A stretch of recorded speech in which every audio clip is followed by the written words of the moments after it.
देश में कोरोना के 3.32 लाख मामले। पीएम मोदी आज मुख्यमंत्रियों के करेंगे चर्चा।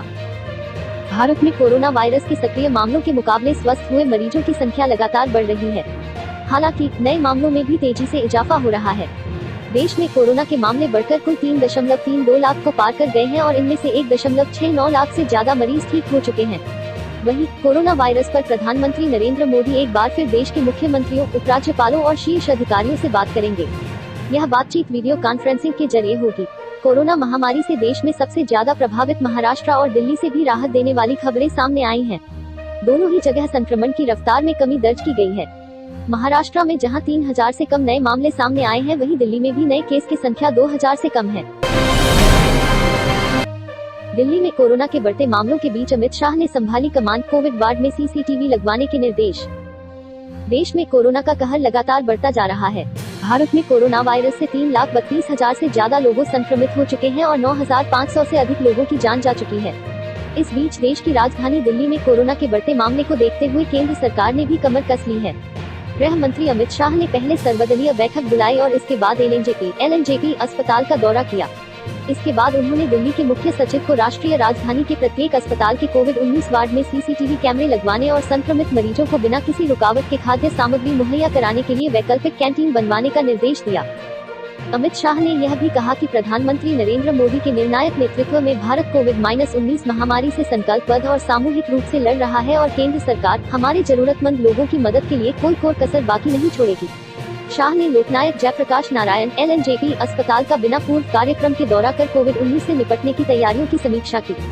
शाह ने कोरोना वायरस महामारी के खिलाफ लड़ाई के जरिए मानवता की सेवा में लगे डॉक्टरों और नर्सों की मनोसामाजिक काउंसलिंग किए जाने का भी सुझाव दिया।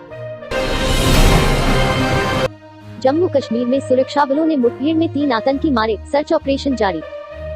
जम्मू कश्मीर में सुरक्षा बलों को बड़ी कामयाबी हाथ लगी है। शोपियां के तुर्कवान इलाके में चल रही मुठभेड़ में भारतीय सैनिकों ने 3 आतंकवादियों को मार गिराया है। फिलहाल अभी सर्च ऑपरेशन जारी है।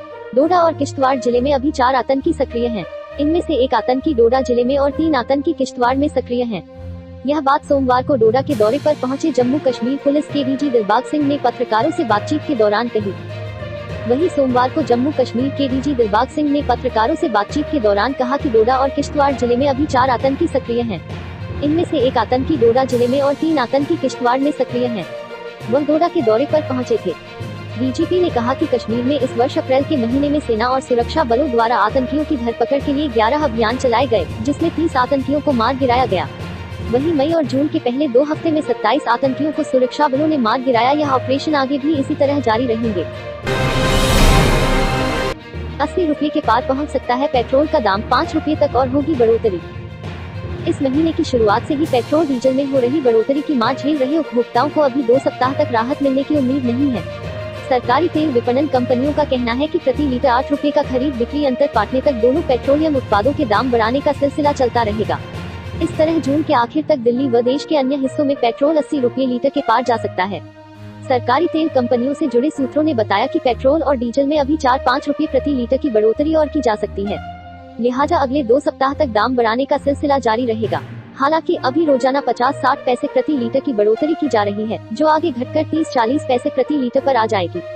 कंपनियों की तैयारी 1 जुलाई 2020 तक प्रति लीटर मुनाफा 1.19 रुपये पहुँचाने का है। इसके लिए कीमतों में 7-8% तक और बढ़ोतरी करनी पड़ेगी। इससे पहले 83 दिन तक तेल कीमतों में कोई बदलाव नहीं करने के बाद कंपनियों ने पिछले 9 दिनों से लगातार बढ़ोतरी की है। अब तक पेट्रोल के दाम 5 रुपये और डीजल के 5.23 रुपये प्रति लीटर तक बढ़ चुके हैं।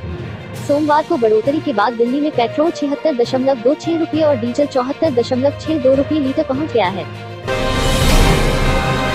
जम्मू कश्मीर में भूकंप के तेज झटके, 6.8 तीव्रता, जान माल का नुकसान नहीं। दिल्ली और गुजरात के बाद अब जम्मू कश्मीर में भूकंप आया है। आज सुबह राज्य में भूकंप के तेज झटके महसूस किए गए। भूकंप का केंद्र तजाकिस्तान के दुशांबे बताया जा रहा है। भूकंप की वजह से किसी तरह के जानमाल के नुकसान की कोई खबर नहीं है। बता दें कि देश की राजधानी दिल्ली समेत देश के कई हिस्सों में पिछले कुछ समय से लगातार भूकंप के झटके आ रहा है। गुजरात के भुज में पिछले 2 दिनों में 3 बार धरती हिली है। राष्ट्रीय भूकंप केंद्र के अनुसार सुबह 7 बजे आए इस भूकंप की वजह से अफरा तफरी मच गई और लोग अपने घरों से बाहर निकल आए। भूकंप का केंद्र तजाकिस्तान के दुशांबे से 341 किलोमीटर पूर्व दक्षिण पूर्व की तरफ था। रिक्टर स्केल पर इसकी तीव्रता 6.8 मापी गई है। भूकंप के कारण लोग अपने घरों से बाहर निकल आए।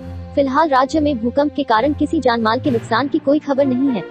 बता दें कि पिछले कुछ समय में देश के अलग अलग हिस्से में कई बार भूकंप के झटके महसूस किए गए हैं। कुछ दिन पहले इंडोनेशिया में भी करीब 7 की तीव्रता का भूकंप आया था। विशेषज्ञों के अनुसार एशिया क्षेत्र में धरती की प्लेटों में काफी हलचल चलने की बात कही जा रही है। पाकिस्तान की सफाई डिप्लोमेट नहीं है भारतीय कर्मचारी, हिट एंड रन केस में है आरोपी। पाकिस्तान ने भारतीय उच्चायोग के 2 कर्मचारियों की गिरफ्तारी के संबंध में कहा है कि उन्हें पुलिस ने हिट एंड रन से जुड़े एक केस में पूछताछ के लिए बुलाया था। ये दोनों इस्लामाबाद में हुए एक कार एक्सीडेंट में मुख्य आरोपी हैं। पाकिस्तान के विदेश मंत्रालय के मुताबिक ये दोनों भले ही भारतीय उच्चायोग में काम करते हैं, लेकिन दोनों के ही पास डिप्लोमेटिक पासपोर्ट नहीं है। डॉन में छपी एक खबर के मुताबिक इन दोनों के खिलाफ इस्लामाबाद के सेक्रेटरिएट पुलिस स्टेशन में एफआईआर दर्ज की गई है। इन दोनों पर आरोप है कि इन्होंने पहले अपनी गाड़ी से फुटपाथ पर चल रहे एक व्यक्ति को कुचल दिया और फिर मौका-ए वारदात से फरार होने की कोशिश भी की।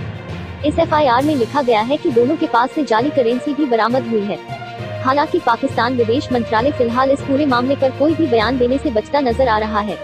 बता दें कि इन दोनों ही अधिकारियों को हिट एंड रन के एक मामले में कथित रूप से शामिल होने को लेकर हिरासत में लेने के कुछ घंटे के बाद छोड़ दिया गया था। यूएनएचआरसी में पाकिस्तान ने उठाया कश्मीर मुद्दा, मिला ऐसा जवाब कि हमेशा याद रखेगा। अंतर्राष्ट्रीय मंच पर पाकिस्तान को एक बार फिर मुंह की खानी पड़ी है। संयुक्त राष्ट्र मानवाधिकार परिषद यूएनएचआरसी में कश्मीर का मुद्दा उठाने पर भारत ने उसे मुंहतोड़ जवाब देते हुए अपने गिरेबान में झांकने की नसीहत दी है।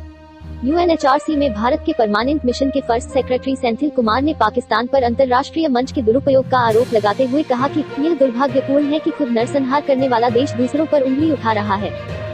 जिनेवा में आयोजित मानवाधिकार परिषद के 43वें सत्र में सेंथिल कुमार ने पाकिस्तान के आरोपों की धज्जियां उड़ाते हुए कहा, पाक यूएनएचआरसी और इसकी प्रक्रिया का दुरुपयोग कर रहा है।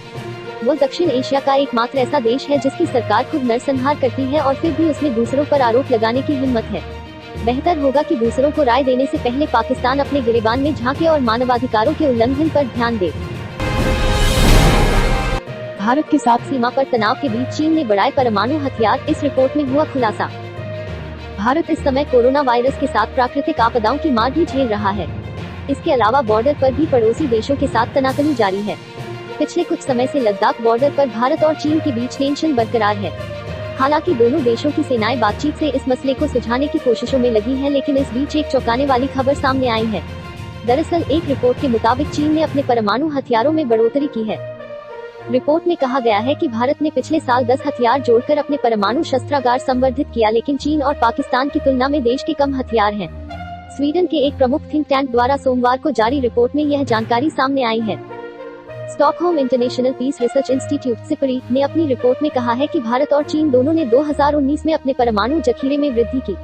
चीन के शस्त्रागार में जहां कुल 320 हथियार हैं, वहीं पाकिस्तान के पास 160 जबकि भारत के पास 150 हथियार हैं।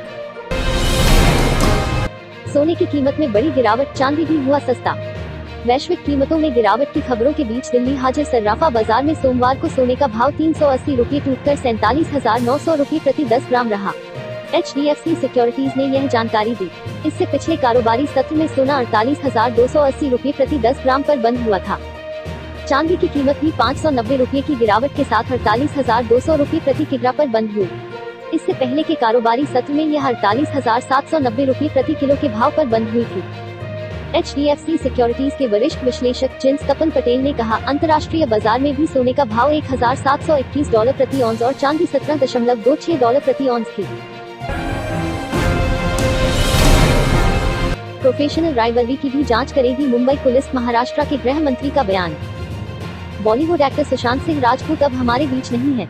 उनके जाने से पूरी फिल्म इंडस्ट्री में शोक पसरा हुआ है। हर किसी के जहन में बस एक ही सवाल चल रहा है कि आखिर 34 साल के सुशांत सिंह ने ऐसा क्यों किया। एक्टर ने रविवार 14 जून को मुंबई के बांद्रा में स्थित अपने फ्लैट में फांसी लगाकर आत्महत्या कर ली है। वह पिछले 6 महीने से डिप्रेशन में थे और मुंबई के ही एक डॉक्टर से उनका इलाज चल रहा था। एक्टर के निधन के बाद से लगातार उनकी मौत और इंडस्ट्री में हो रहे भेदभाव को लेकर बहस छिड़ी हुई है। इसी बीच अब महाराष्ट्र के गृह मंत्री अनिल देशमुख ने सुशांत सिंह राजपूत की मौत की जांच को लेकर बड़ा फैसला किया है। सुशांत की पोस्टमार्टम रिपोर्ट में साफ हो गया है कि उन्होंने खुद फांसी लगाई थी।